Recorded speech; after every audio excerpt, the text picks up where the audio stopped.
प्रभु के नाम का पारस जो छू ले वो हो जाए सोना, वो हो जाए सोना।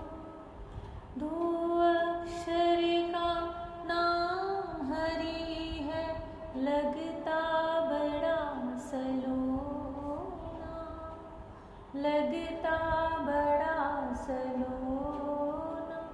इसने संकट डाले भारी भारी, हरि हरि जय जय नारायण नारायण, हरि हरि स्वामी नारायण नारायण, हरि हरि।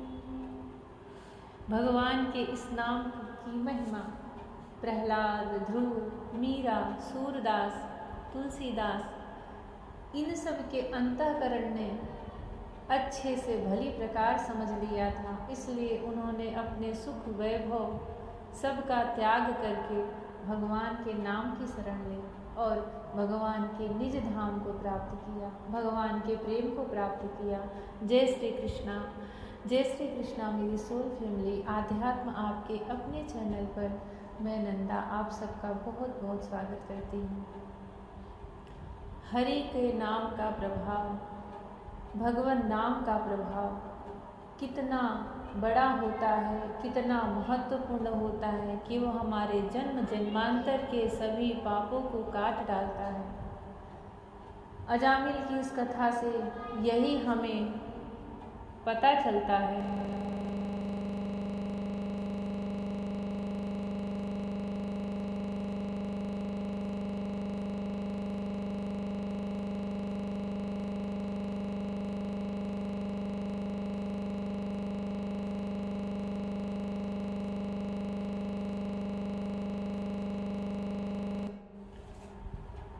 कुछ चीज़ें ऐसी होती हैं कि हम दूसरों के मुख से सुनते हैं तो विश्वास नहीं कर पाते, परंतु यह भागवत साक्षात श्री कृष्ण का स्वरूप है और इसे वेद व्यास मुनि ने लिखा है, जो भगवान के अंश अवतार माने जाते हैं। भागवत के एक एक अक्षर, एक एक श्लोक सत्य हैं। उन्हीं की बातों पर, उनकी लिखी हुई रचनाओं पर हमें विश्वास करके उन्हीं की राह को पकड़ना चाहिए। हरि नाम की महिमा यमराज धर्मराज अपने दूतों से कहते हैं, क्योंकि उनके दूत बड़े ही अचंभित थे, आश्चर्यचकित थे। उन्हें लगा कि जैसे ही उस अजामिल पापी ने नारायण कह के पुकारा, वैसे ही अपने हाथ में चतुर्भुज रूप से गदा और अस्त्र शस्त्र लिए डरो मत कहते हुए चार बड़े सुंदर सुंदर ही पुरुष वहाँ पर प्रकट हो गए। उन्हें वह घटना बड़ी विस्मित कर गई थी यमदूतों को। तो यमराज से, अपने स्वामी से उनके मन में जो उत्सुकता थी, जो जिज्ञासा थी, उसके बारे में पूछ रहे थे। अब यमराज धर्मराज भगवान की सृजी हुई सृष्टि की, उनके अधीन जो नियुक्त किए हुए लोकपाल हैं उनकी और भगवान नाम की महिमा की वर्णन कर रहे हैं, व्याख्या कर रहे हैं। भगवान के नाम की इतनी महिमा है, वस्तु की स्वाभाविक शक्ति इस बात की प्रतीक्षा नहीं करती कि यह मुझ पर श्रद्धा रखता है कि नहीं, जैसे अग्नि या अमृत दुष्ट चित्त मनुष्य के द्वारा स्मरण किए जाने पर भी भगवान श्री हरि पापों को हर लेते हैं। अनजाने में या अनिच्छा से स्पर्श करने पर भी अग्नि जलाती ही है। श्री सुखदेव जी कहते हैं परीक्षित से, भगवान के नाम का उच्चारण केवल पापों को ही निवृत्त करता है, इसका और कोई फल नहीं है। यह धारणा भ्रमपूर्ण है, क्योंकि शास्त्र में कहा गया है, जिसने हरि ये दो अक्षर एक बार भी उच्चारण कर लिए, उसने मोक्ष प्राप्त करने के लिए परिकर बांध लिया, फेंट कस ली। इस वचन से यह सिद्ध होता है कि भगवान नाम मोक्ष का भी साधन है। मोक्ष के साथ ही साथ यह धर्म, अर्थ और काम का भी साधन है, क्योंकि ऐसे अनेक प्रमाण मिलते हैं जिसमें त्रिवर्ग सिद्धि का भी नाम ही कारण बतलाया गया है। जिसकी जिह्वा के नोक पर हरि ये 2 अक्षर बसते हैं, उसे गंगा, गया, श्वेतबंध, काशी और पुष्कर की कोई आवश्यकता नहीं। अर्थात उनकी यात्रा, स्नान आदि का फल भगवान नाम से ही मिल जाता है। जिसने हरि इन 2 अक्षरों का उच्चारण कर लिया, उसने ऋग्वेद, यजुर्वेद, सामवेद और अथर्ववेद का अध्ययन कर लिया। जिसने हरि ये 2 अक्षर उच्चारण कर लिए, उसने दक्षिणा के सहित अश्वमेध आदि यज्ञों के द्वारा यजन कर लिया। हरि ये 2 अक्षर मृत्यु के पश्चात परलोक के मार्ग में प्रयाण करने वाले प्राणों के लिए पाथेय मार्ग के लिए भोजन की सामग्री है। संसार रूप रोगों के लिए सिद्ध औषध है और जीवन के दुख और क्लेशों के लिए परित्राण है। इन वचनों से यह सिद्ध होता है कि भगवान नाम अर्थ, धर्म, काम इन 3 वर्गों का भी साधक है। यह बात हरि, नारायण आदि कुछ विशेष नामों के संबंध में ही नहीं, अप्रतितु सभी नामों के संबंध में है, क्योंकि स्थान स्थान पर यह बात सामान्य रूप से कही गई है कि अनंत के नाम, विष्णु के नाम, हरि के नाम इत्यादि भगवान के सभी नामों में एक ही शक्ति है। नाम संकीर्तन आदि वर्ण आश्रम का भी नियम नहीं है। नाम संकीर्तन आदि में वर्ण आश्रम का भी नियम नहीं है। चाहे आप ब्राह्मण हो, ब्राह्मण, क्षत्रिय, वैश्य, स्त्री, शूद्र, अंत्यज आदि जहाँ तहाँ विष्णु भगवान के नाम अनुकीर्तन करते रहते हैं, वे भी समस्त पापों से मुक्त होकर सनातन परमात्मा को प्राप्त होते हैं। नाम संकीर्तन में देश, काल आदि के नियम भी नहीं हैं। देश काल का नियम नहीं है। शौच अशौच आदि निर्णय करने की भी आवश्यकता नहीं है। केवल राम राम यह संकीर्तन करने मात्र से जीव मुक्त हो जाता है। भगवान के नाम का संकीर्तन करने में न देश का नियम है और न तो काल का, इसमें कोई संदेह नहीं। राजन, यज्ञ, दान, तीर्थ स्थान अथवा विधि पूर्वक जप के लिए शुद्ध काल की अपेक्षा है, परंतु भगवान नाम के इस संकीर्तन में काल शुद्धि की कोई आवश्यकता नहीं है। चलते फिरते, खड़े रहते, सोते, खाते, पीते और जप करते हुए भी कृष्ण कृष्ण ऐसा संकीर्तन करके मनुष्य पाप के केंचुल से छूट जाता है। अपवित्र हो या पवित्र, सभी अवस्थाओं में, चाहे किसी भी अवस्था में, जो कमल नयन भगवान का स्मरण करता है, वह बाहर भीतर पवित्र हो जाता है।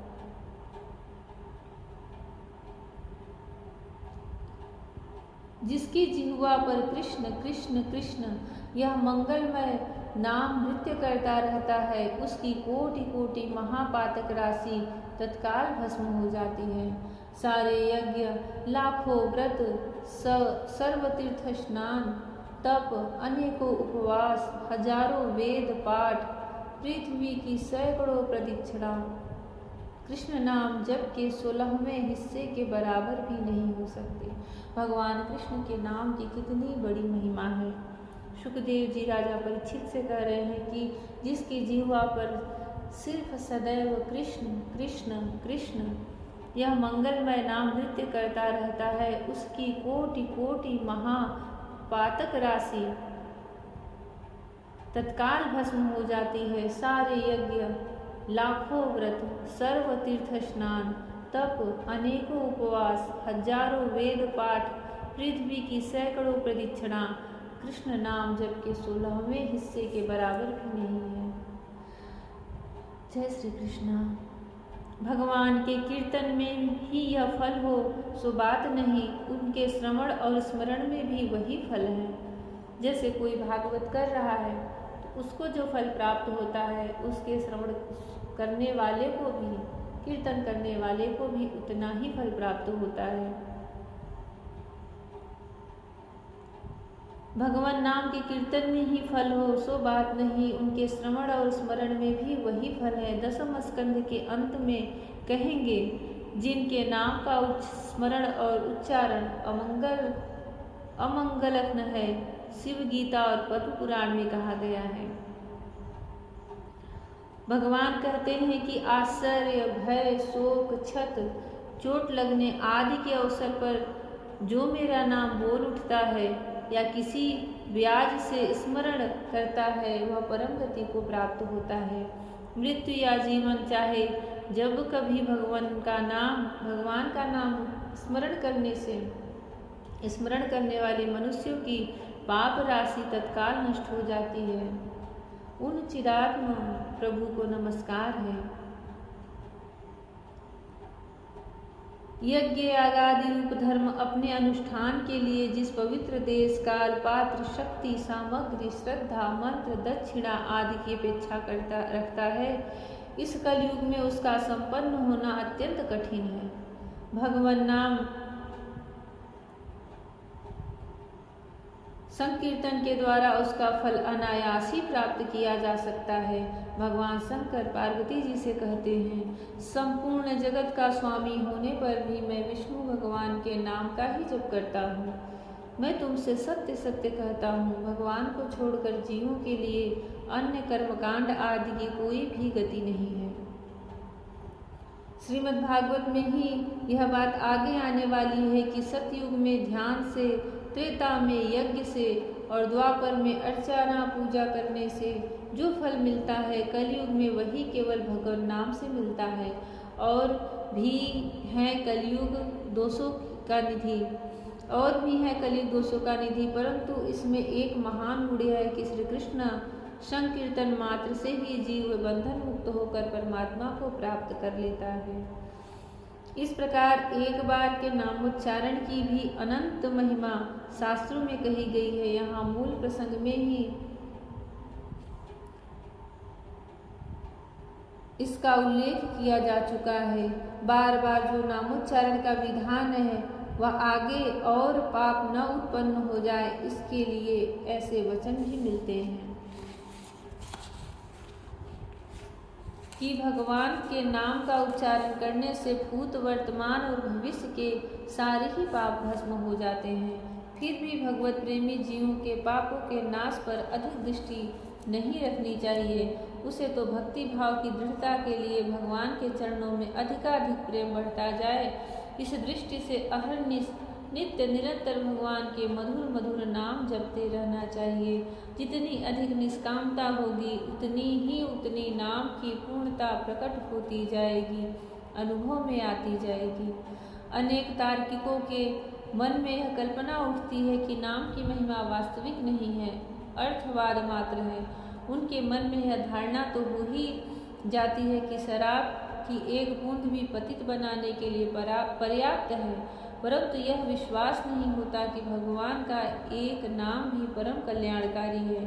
शास्त्रों में भगवान नाम की महिमा को अर्थवाद समझना पाप बताया गया है। जो नराधम पुराणों में अर्थवाद की कल्पना करते हैं, उनके द्वारा उपार्जित पुण्य वैसे ही हो जाते हैं। जो मनुष्य मेरे नाम कीर्तन के विविध फल सुनकर उस पर श्रद्धा नहीं करता, उसे अर्थवाद मानता है, उसको संसार के विविध घोर तापों से पीड़ित होना पड़ता है और उसे मैं अनेकों दुखों में डाल देता हूँ। जो मनुष्य भगवान के नाम में अर्थवाद की संभावना करता है, वह मनुष्यों में अत्यंत पापी और उसे नरक में गिरना पड़ता है। ये जो तार्किक लोग होते हैं, उनके लिए यह शास्त्र कहता है, आपके अंदर विश्वास नहीं उपज रहा है तो आप कुछ भी ना कहें। तर्क वितर्क कुतर्क भगवान के लिए सभी पापमय है। भगवान के नाम के आगे कभी किसी चीज़ का तर्क या वितर्क नहीं करना चाहिए। आपकी बुद्धि उसे समझ ले रही है तो अच्छी बात है, नहीं समझ पा रही है तो आप दूर से प्रणाम करके हट जाएं। जय श्री कृष्ण। भगवान के नाम की